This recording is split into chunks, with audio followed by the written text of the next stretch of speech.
तो आज हम देख रहे हैं पक्षी प्रशिक्षण, एक व्यापक मार्गदर्शिका। मतलब इसमें जो जानकारी है उसको थोड़ा गहराई से समझेंगे। हाँ बिल्कुल। इस गाइड में ना पक्षी को सिखाने के जो तरीके हैं, जो सिद्धांत हैं, उन पर काफी विस्तार से बात की गई है। और हमारा मकसद यही है कि इसमें से जो सबसे जरूरी या दिलचस्प बातें हैं उनको निकाल कर सामने लाएं। हाँ, और गाइड शुरू ही यहाँ से करता है हम्म, कि भाई ट्रेनिंग कितनी कामयाब होगी, हम्म, ये कई चीजों पर डिपेंड करता है। जैसे पक्षी कौन सी नस्ल का है, उम्र क्या है उसकी, सेहत कैसी है। अच्छा। हाँ, मतलब एक जवान तोता शायद जल्दी सीख ले, पर कोई बूढ़ा पक्षी है या बीमार है तो उसके साथ ज्यादा धीरज रखना होगा। सही बात है। और सबसे इंटरेस्टिंग बात, जो गाइड शुरू में कहता है कि कोई भी कमांड सिखाने से पहले ना पक्षी का भरोसा जीतना सबसे जरूरी है। हाँ, ये भरोसे वाली बात तो मतलब लॉजिकल भी लगती है। बिल्कुल। गाइड कहता है कि इसके लिए आप बस शांत होकर पक्षी के पास बैठें, धीरे धीरे हाथ से कुछ खाने को दें, ताकि उसे लगे कि इंसान खतरा नहीं, सुरक्षा है। ठीक है, तो भरोसा बन गया। उसके बाद सिखाने के लिए गाइड क्या कहता है? मैंने सुना है आजकल वो पॉजिटिव रीइंफोर्समेंट काफी चलता है। हाँ हाँ, बिल्कुल सही। गाइड इसी पर बहुत जोर देता है। मतलब सिद्धांत सीधा सा है, सही काम पर इनाम दो, गलत पर सजा बिल्कुल नहीं।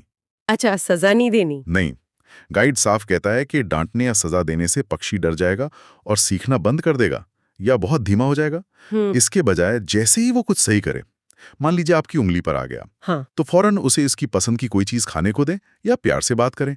गाइड में वो क्लिकर ट्रेनिंग का भी जिक्र है। ओ हाँ, क्लिकर, वो छोटी सी डिवाइस। हाँ वही, जो क्लिक की आवाज करती है। जैसे ही पक्षी सही काम करे, आप क्लिक करें और फिर इनाम दें। वो क्लिक एक सिग्नल बन जाता है कि हाँ, तुमने ये सही किया। ये क्लिकर वाली बात सुनने में तो काफी सटीक तरीका लगता है। तो फिर जैसे कोई बेसिक कमांड हो, स्टेप अप वाला, मतलब उंगली पर आने वाला, वो कैसे सिखाएं इसके हिसाब से? गाइड इसको स्टेप बाय स्टेप बताता है। पहले अपनी उंगली पक्षी के पेट के निचले हिस्से के पास रखें और आराम से कहें स्टेप अप। हम्म। कई पक्षी तो बैलेंस बनाने के लिए खुद ही कदम आगे बढ़ा देते हैं। जैसे ही वो उंगली पर आए, क्लिक अगर यूज कर रहे हैं तो, और फौरन इनाम। अच्छा। शुरू में हो सकता है वो बस एक पैर रखे या हिचकिचाए। गाइड कहता है ऐसे छोटे छोटे प्रयासों पर भी इनाम देना है।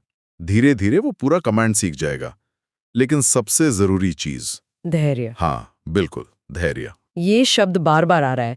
अच्छा, और ट्रेनिंग सेशंस के बारे में क्या? मतलब कितनी देर तक सिखाना चाहिए? घंटों? नहीं नहीं, बिल्कुल नहीं। यही गाइड की एक और बहुत जरूरी सलाह है। ट्रेनिंग सेशन छोटे रखें, शायद दिन में 2 बार, 5-10 मिनट के लिए बस। सिर्फ 5-10 मिनट? हाँ, क्योंकि पक्षियों का, खासकर छोटे वालों का, ध्यान ज्यादा देर टिकता नहीं है। लंबे सेशन से वो थक जाएंगे या बोर हो जाएंगे। रेगुलर होना ज्यादा जरूरी है। रोज थोड़े थोड़े सेशन करना, हफ्ते में एक बार लंबा सेशन करने से कहीं बेहतर है। अच्छा, मतलब कंसिस्टेंसी जरूरी है, ड्यूरेशन नहीं। बिल्कुल। और जैसे जैसे पक्षी बेसिक चीजें सीख जाए, गाइड बताता है कि फिर आप धीरे धीरे मुश्किल ट्रिक सिखाने की तरफ बढ़ सकते हैं। या अगर बोलने वाला तोता है तो नए शब्द, लेकिन तरीका वही रहेगा, पॉजिटिव। तो अगर हम सार निकालें इस गाइड से जो मुख्य बातें समझ आ रही हैं, एक, ट्रेनिंग से पहले भरोसा बनाना बहुत जरूरी है, शांति से, धीरे धीरे। 2, सजा बिल्कुल नहीं, हमेशा पॉजिटिव रीइंफोर्समेंट, इनाम या क्लिकर। हाँ। 3, सेशन छोटे और रेगुलर रखने हैं।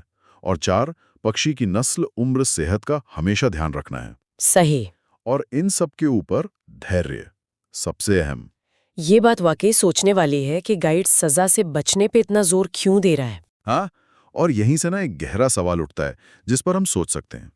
गाइड का धैर्य पर और सजा से बचने पर इतना जोर देना, क्या ये सिर्फ पक्षियों की सीखने की काबिलियत के बारे में है, या ये उनकी भावनाओं, उनकी सोचने समझने की क्षमता की तरफ भी इशारा करता है? मतलब शायद हम उन्हें जितना समझते हैं उससे कहीं ज्यादा है उनमें। हो सकता है। शायद ट्रेनिंग सिर्फ कमांड सिखाना नहीं है। शायद ये दो अलग अलग स्पीशीज के बीच एक तरह का संवाद और समझ बनाने का तरीका भी है। ये एक सोचने वाली बात